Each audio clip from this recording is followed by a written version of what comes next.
তুমি কি করছো?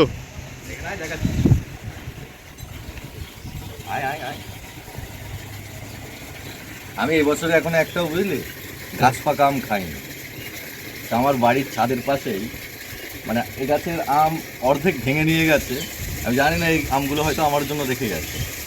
তো আমি যদিও গাছ মালিককে পরে বলে দেবো যে আমি আম নিয়েছি, আমি কারোর না বলে কোনো জিনিস নিই না। কিন্তু এতটাই আমার কৌতূহল জাগছে, আমটা ক্লোজ আমি দেখাবো কাছে আসছে। এই আমটা পুরো গাছ পাকা।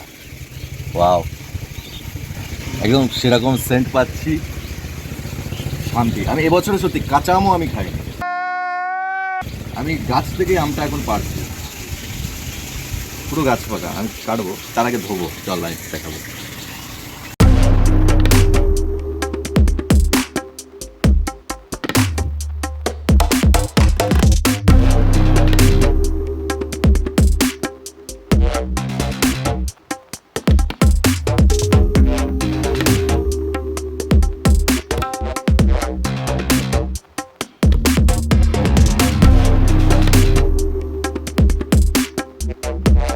খাচ্ছি, জানি না কেমন লাগবে, পুরো পাকা। দেখছিস তো, তুই খাবি?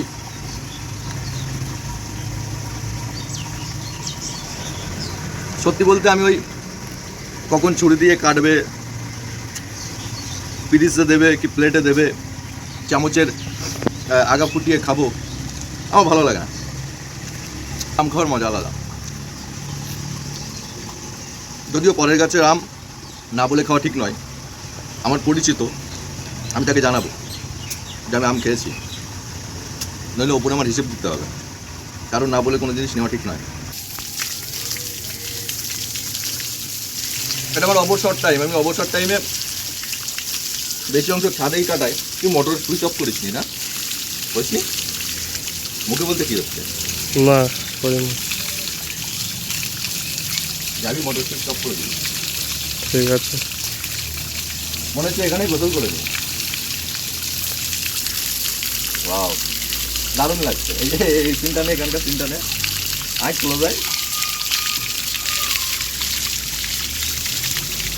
গাছ পাকা আম এবছরে প্রথম খাচ্ছি, এবং গাছ থেকে পেড়ে খাচ্ছি।